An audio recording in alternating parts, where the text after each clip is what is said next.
Hello, my name's Fabio Acari and I'm the Managing Director here at Club Vini. Thank you very much for watching. Today we are talking about Tuscany.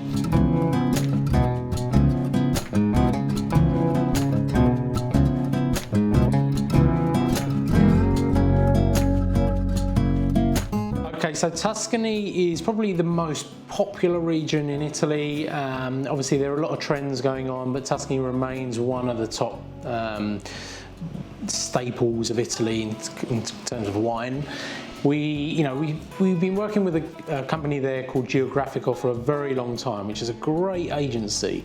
And we're talking about a region, the Chianti Classico region, if you like, which is between Florence and Siena. And these guys have got two wineries. The name of the agency is called Geografico. Geografico is a cooperative. Cooperative meaning that farmers grow the grapes and they bring the grapes to the wineries, of which there are two. There's one in San Giminiano and one in Grillo. These guys have been doing this since 1961. They started off with about 17 farmers. They're now about 60, and what they do, they all bring their grapes to the wineries. Obviously they get paid for the grapes that they bring in, and the quality has just got better and better. They've actually brought in the help of Riccardo Cottarella, the wine wizard, and he's also helping to promote quality in the wines that they're doing, because the value for money of these wines are staggering. So let's have a good look at this today and see what you think. We've got three wines for you today: red, white, red and Super Tuscan. So we'll start off with the white. This is a Vernaccia di San Giminiano. A bit of a mouthful, but a great wine nonetheless. This is done within their winery, which they have in San Giminiano. They produce Vinsanto as well in this place, but we're focusing on this now, which is the grape variety. The grape variety is Vernaccia from San Giminiano. And this is 100% Vernaccia di San Giminiano, which should give it that nice, vibrant sort of yellow colour. Just give that a quick sniff. It's a really sort of fruity, fresh, floral white, which is exactly what you want. This is a wine, remember, Tuscany is going to be more famous for the red, so there's not many whites that they produce. So this one in particular is a staple for Tuscany. Vernaccia, again, just gives you that light, fresh, fruity, balanced acidity in the wine. So let's give this a go.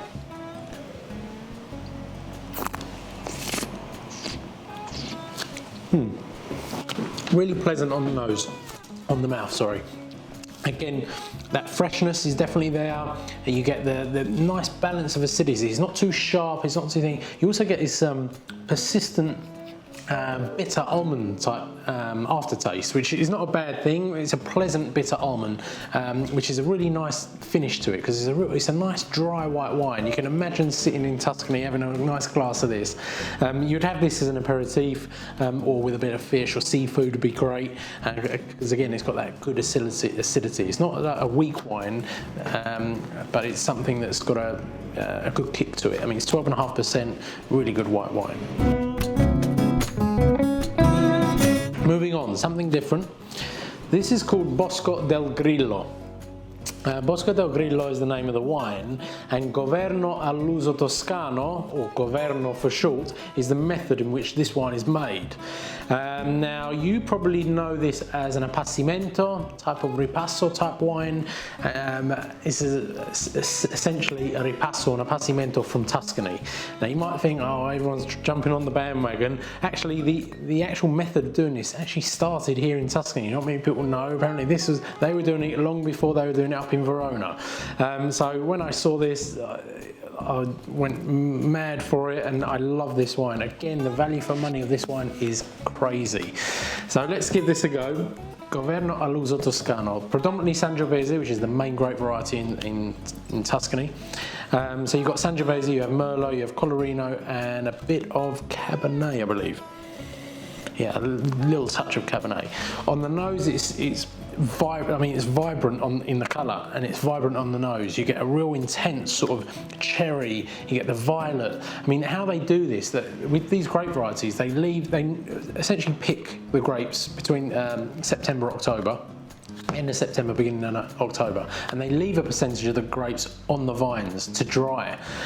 So they dry off, they make the primary fermentation, they then press the dried grapes into this wine, creating a second fermentation in the wine, which then evolves the wine and gives it this whole new sort of intensity, it's a whole new body, it's like a full-bodied wine.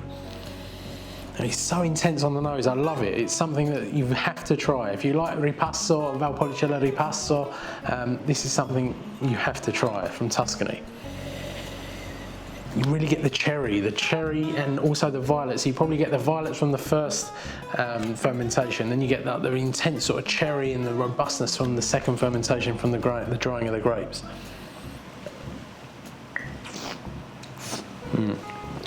Even on the mouth, it's a powerful wine.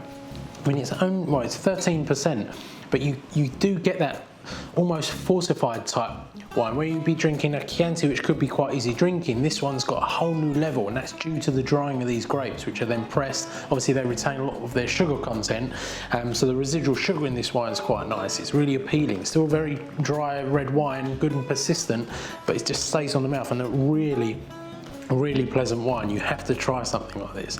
Again, I would pair this with any sort of meaty dish, a nice steak even, anything that would, you know, work with the tannins on this, because it's got nice balanced tannins. They're not too sharp, they're just easy, smooth.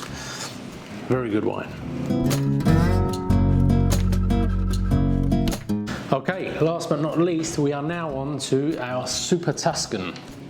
So obviously Super Tuscan, meaning that they're not abiding to the laws of the area because they're using a foreign grape.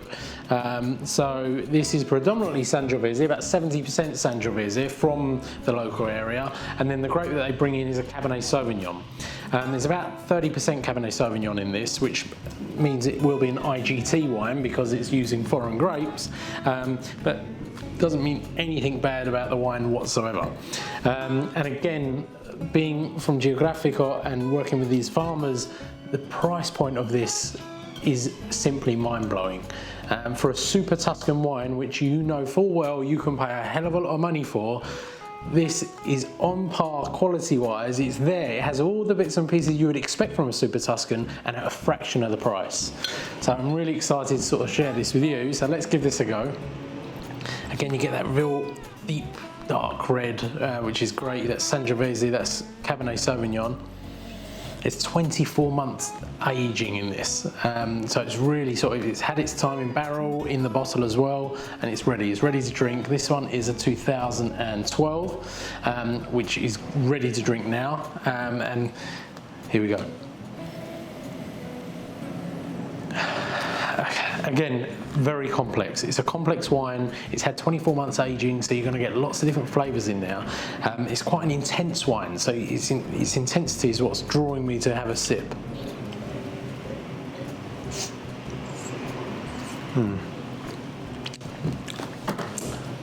Very nice indeed. I mean, this is a wine, it matches up to what it is. It's a Super Tuscan. This has got all the expected flavours. I mean, the tannins are great. The tannins are so smooth and balanced. The acidity is perfect. The structure of the wine is exactly what it needs to be. It coated my mouth really well, and it's almost like eating the wine. It's something that is so enjoyable, and you get all the sort of staples. You get like the cacao, like the chocolatey sort of aromas and scents and tastes. You get the leather, and you get lots, you get leather, cacao, you get these sort of, I can't put my finger on it.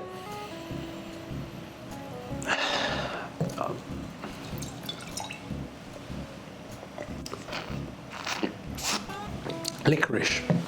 I get licorice in this. This is something that's really exciting. I mean, it's a powerful wine, don't get me wrong, it's powerful. And it's something that I would have with, have you ever heard of Chianina? Chianina is a big cow in Tuscany.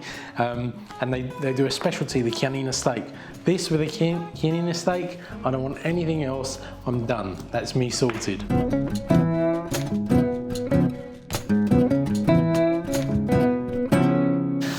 Thank you very much for watching. Please do follow us on social media. We have Facebook, Twitter, Instagram. We have our YouTube channel. Please do get in touch if you want to see anything, or if you're interested in something that you might never have heard of. Please do get in touch. Thank you.